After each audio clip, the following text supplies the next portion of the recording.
హిందూ బంధువులందరికీ ముందుగా హృదయపూర్వక నమస్కారాలు. సత్తెనపల్లి సనాతన ధర్మ పరిరక్షణ సమితి తరపున మీ అందరికీ కూడా ఇదే ఆహ్వానం పలుకుతూ ఉన్నాం. మరి ఇటీవల ఆంధ్రప్రదేశ్లో తిరుమలలో జరిగినటువంటి శ్రీవారి లడ్డూ ప్రసాదంలో మరి అనేక రకాలైనటువంటి జంతు కొవ్వు నుంచి తీసినటువంటి నూనెను ఇలాంటివన్నీ వినియోగించి అపవిత్రం చేయటాన్ని మరి సంబంధితమైనటువంటి టెక్నాలజీ అనేటువంటి ల్యాబే నిర్ధారించడం కూడా జరిగింది. ఈ విధంగా గతంలో కూడా అనేక రకాలుగా మరి గత ప్రభుత్వం ఉన్న సమయంలో 5 సంవత్సరాల్లో కూడా అనేక రకాలుగా హిందూ మతం మీద సనాతన ధర్మం మీద అనేక రకాలైనటువంటి సంఘటనలు జరిగినప్పుడు కూడా ఆ టైంలో ఉన్నటువంటి మంత్రులు కూడా వాటిని సమర్థించే విధంగా మాట్లాడారు. కానీ ఇవన్నీ ఒక ప్రధానమైతే తిరుమలలో జరిగిన అనేక రకాలైనటువంటి దోపిడీ, మరి ముఖ్యంగా ఇప్పుడు ఎక్కువగా భక్తుల మనోభావాలు దెబ్బతీసింది తిరుమల లడ్డూ ప్రసాదంలో మరి అపవిత్రం చేయటం.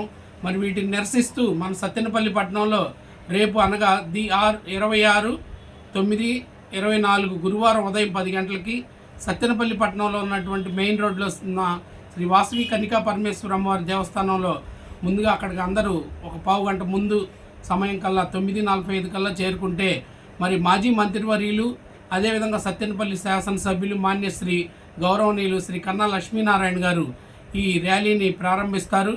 మరి 10 గంటలకు ప్రారంభిస్తారు. అందరూ కూడా ఆ టైం కల్లా ఖచ్చితంగా అక్కడ చేరుకొని మన యొక్క ఐక్యతని, మన జరుగుతున్నటువంటి విషయాల మీద మరి స్పందించి దీని కారకులైనటువంటి వారిని తక్షణం శిక్షించాలని, వీటి మీద పూర్తిగా విచారణ జరపాలని, అదేవిధంగా ఏదైతే హిందూ దేవాలయాలు ఉన్నాయో వాటి నిర్వహణ హిందువులకి అప్పగించాలని అనేక రకాలైనటువంటి డిమాండ్లతో రేపు ఈ భారీ ర్యాలీ జరుగుతుంది.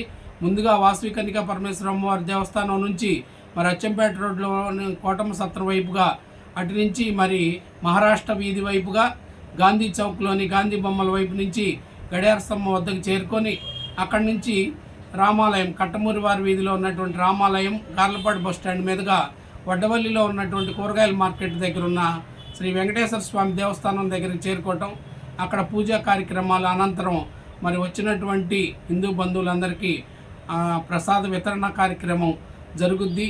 ఈ మొత్తం కార్యక్రమంలో కూడా మరి దీన్ని మాకు చెప్పలేదు, తెలియలేదు అనుకోకుండా ఇదే ఆహ్వానంగా ఇతరుల ద్వారా తెలిసినా కానీ అందరు స్వచ్ఛందంగా రేపు ఉదయం 9:45 కల్లా విచ్చేసి ఈ భారీ ర్యాలీని జయప్రదం చేసి మన సనాతన ధర్మ పరిరక్షణలో మనందరం కూడా భాగస్వాములు అవ్వాలని, ఖచ్చితంగా మీరందరూ కూడా పాల్గొనాలని మేము కోరుతా ఉన్నాం.